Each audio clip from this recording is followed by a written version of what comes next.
Man, it's real crazy. Boy, you'll never think somebody was scouting for your organs.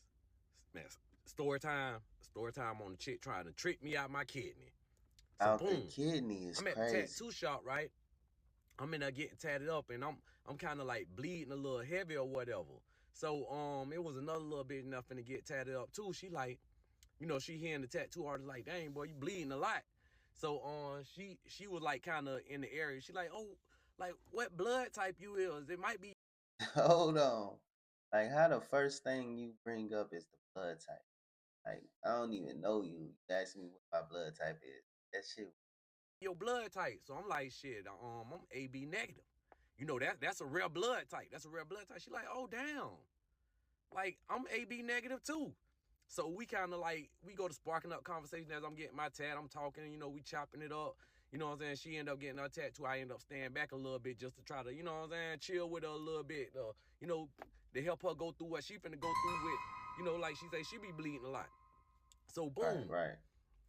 we go to hitting it off. So we end up like exchanging numbers or whatever, and we went on a couple little dates, and I ain't gonna lie, we kind of locked in hard. So I'm like, that bitch was like, when I tell you, like she was just meant for me, like they were my real soulmate. They were my real soulmate, and I ain't gonna lie, I had got a little bit gullible too, cause when I tell you, that bitch was fucking me Shit like right her life there. depended on it, fucking me like her life depended on it, and it's gonna make sense later on. Sometimes, fellas, you gotta be careful, man. Some women, they got that thing on them. I'm out hitting, it's hitting. Yeah, ain't a strong man. I'm talking about like you, your marbles fucking with some of these women. That good. I was blind to the signs. That pussy kind of had me whipped. It kind of had me whipped. So you know, everything going good. I say about 3 months in, we end up kind of like moving in together. Cause she like shit, we can like go ahead and get a place together or whatever. And I'm like, all right, we can do this, cause it be like I say, felt like my soulmate. I felt like I was gonna marry this girl. That's what I Damn, felt like. that's She was deep. checking all the boxes. So as time going on, I say about 6 months in our relationship, she started, getting sick and all this here. And she was like, oh, I do like have this like kidney problem and all this here. I've been trying to get a donor because like I'm almost to the point of like the end of my life. Like And what's even sadder, like she basically like used her story as a way to, like manipulate men. Like that's crazy, bro. At first I'm like, damn, that's sad. That's really sad. Like it really got me. Like, I'm getting real sick now or whatever. I'm like in stage, whatever, I think it was like stage 3, stage 4. Anyways, it don't matter. But she like, yo, like, I've been on the donor list for a while. I've been waiting for me a donor, and I'm thinking to myself like, hey, I can't let my bitch die. I can't let my bitch die. They my soulmate. They my soulmate. So I end up like I do the shit or whatever. We went through all the tests. I passed the physical and all this hill, and we were getting set up for the, what I'm saying, for the surgery to give my kidney. Something just ain't seen right. So everything was going too good. I was like, you know damn, what? I gotta check her phone. I gotta check her phone. Everything going too good. My intuition, it was tingling. It was tingling. And I was right. When I went through that phone, it told me everything I needed to know. I done found all type of messages she got with a whole other nigga. Like she finna be with him after she get this kidney and all. that's crazy work. Part two. I'm gonna have to drop part two. Cause this shit was crazy. Hey, that shit right there was crazy. These women will manipulate you. Them words, them stories and shit to get you to just go out bad. Like, you gotta be a strong man out here, man. You feel me? You gotta be able to piece stuff. Head on the swivel next time. I go into a McDonald's, right? And you know how you go into a McDonald's to have those kiosks where you can like do your own order and then like you get that little receipt. So I go inside and I use this kiosk. Keep in mind, the floor is hella wet. When I came into the McDonald's, I almost bust my ass, right? So then this old man, this older man comes in. He had to be like in his 60s or like early 70s, right? And he comes in and he almost busts his ass too. So he's already pissed off, right? The old man goes up to the counter to wait for like an employee to come help him, right? He doesn't want to use the kiosk. And I know he doesn't want to use the kiosk because he came up to me giving me this whole machines are going to take over the world. They're taking everybody's job speech, and he refuses to use it. So he goes to the counter to wait on an employee to come help him. So nobody comes to help him for a hot minute. He gets pissed. I already finished my order, right? I got my receipt. It's in my hoodie pocket, like right here, right? This old man, this is what I knew. He wasn't playing around. He walks around the counter, which I've never seen in my life. What? I see videos on Twitter. He walks behind the counter and he goes like halfway into like McDonald's like kitchen area. He's like, hello, I need help. Then this older black woman comes around the counter, sees him, and then like she looks at him, then looks at me, because I'm like, I stepped over a little bit to see like, hey, somebody gonna beat his ass or what? Like the lady goes, Right, sir, what the hell? no, sir, you need to go back behind the counter right now, sir. You are not, no, sir, you cannot be back here. And then the dude, he's already pissed because he almost bust his ass coming into the McDonald's. He looks at the woman and says, well, I don't see a sign saying we can't be back here, and no one's up front. So what am I supposed to do? And then he turns and he looks back at me. He goes, do you see a sign saying that we can't be back there? And I was like, we is crazy. I'm not with him, ma'am. I'm not with him. And he goes, you need to leave the premises right now. You need to leave right now or we're gonna call the police. And then he goes, we ain't going nowhere. And I'm like, oh. Bro, put you in there already. That's crazy. That's crazy.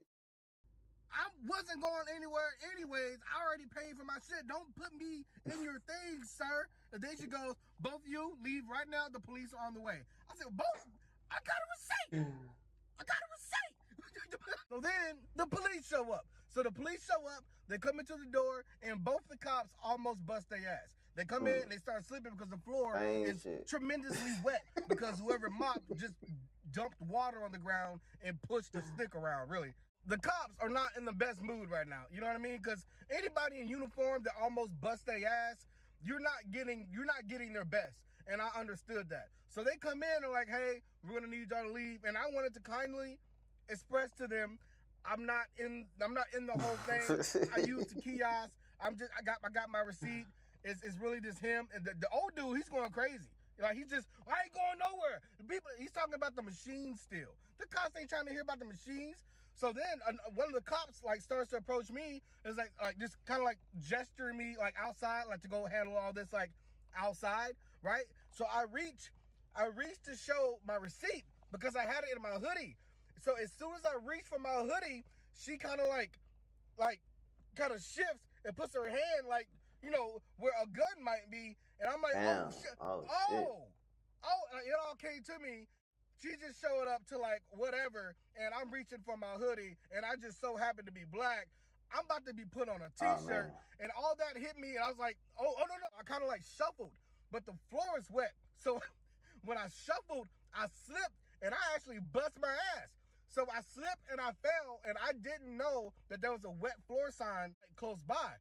So when I fell, I hit that sign, and it fell like down on the hard floor, and it made like a pop sound, like a bah!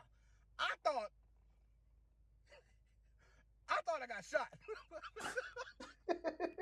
I thought I got shot, and I couldn't feel anything like me being shot, but I heard it, so I started pre-screaming. It went bah! I went, oh! While I'm laying on the ground, and then bro, that shit funny as hell, bro. So we finna do story time about how I fucked this nigga that's in the wheelchair and can't talk. And went to him in the girlfriend house to do it.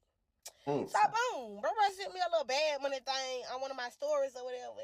And shit, I know he just gotta send me for $1 million. So I'm like, what that supposed to mean?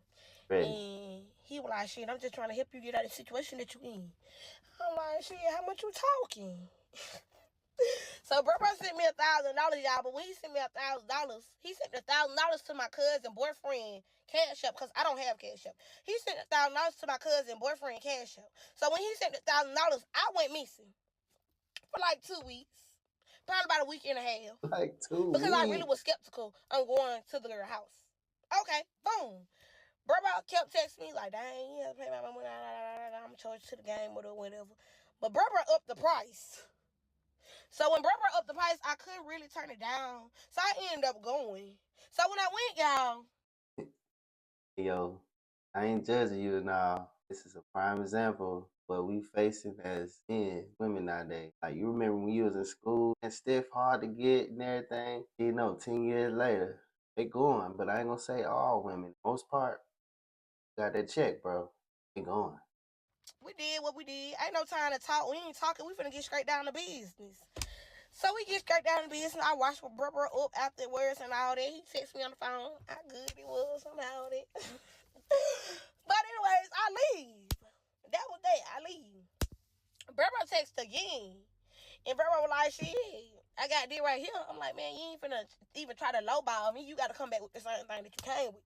So once brother agrees to the same price, guess what I do? I'm in a U-Haul and all. She moving from the trailer. Y'all know when I moved from the trailer? Pulled up on brother then. Got the... Okay. Now the girlfriend is being motherfucking weird, texting my baby daddies and telling my baby daddies this is a video of me coming outside of his house and all this and that and that. First of all, that video ain't even me, bitch. He paid somebody else, bitch. This shit way from last year. What the fuck you keep on going around telling folks that I fucked your nigga for, bitch? Knowing you ain't going nowhere, you there for the motherfucking money. So what the fuck you sitting around telling everybody for? Yes, he paid me. Yes, he can pay me again. Yes, I don't give a fuck if he know how to walk or he can talk. Hello, 10 out of 10 highly motherfucking. But I tell you, bro, that money don't discriminate. Like you got that check, bro. You can have one leg, one eye. It don't even matter, bro. What matters is that green, nigga, that eye. Recommend. Do you understand me? Yes, I would do it again. What is wrong with y'all people? Like, y'all hoes gotta get a grip. Y'all hoes gotta get a grip. Ain't nobody finna spell y'all hoes. That ain't your house, that's his house. They married now, y'all. When we did what we did, I don't think they were married. She posted marriage certificate after he cheated with somebody else. Y'all, the nigga, since he got that $1 million, the nigga been paying for it. On my soul. On my soul, he been paying for $1 it. But back to the story. Bruh, I'm in a U-Haul or whatever. Did what we did. I left. She found out. He get mad at me because she found out. She found out and she keep finding out because you don't know how to fucking cheat. So you can't get mad at nobody but your motherfucking self. And girl, let me tell you, you need to stop letting that motherfucking man in that wheelchair do you like that. Because I'll push his ass around that motherfucking house and push that bitch in the tub, turn the child on and beat that bitch with a belt. Do you hear me? You ain't never What? motherfucking watch Diary of a Mad Black Woman? The Charles and the Helen. You need to go watch that movie because you need to do that bitch just like that girl did him. Push his ass in that tub, let that child come on and tear that bitch up with a belt. Do you hear me? Anyways, y'all hoes gotta stand up on y'all feet. Stop sitting the fuck down when he come to these motherfucking niggas and stand the fuck up. I've been really sparing y'all with these story times. But I'm finna come on now. I don't give a fuck about still being in Montgomery. Ain't nobody gonna fuck with me. And then he wanna sit a hit text message to me. Tell me something when I start getting y'all whole look Dr. Map, then what y'all gonna do? What? Nothing. I ain't gonna do nothing. Cause you gonna be in jail. But anyways, y'all. Story times. We finna start back doing story times. Hey, this is crazy. Dude in a wheelchair, like playing them both. Got them both head over heels. Hey, man, it's crazy. All you need is a check, man. That is crazy. Hey, shouts out to dude in the wheelchair. But hey, man, gotta make smart decisions, man, when it comes down to it, man. Women, bro, they crazy, bro. You heard what she said? Talking about, I push off the edge. That's what she said. Hey, either way, man, that shit's still crazy.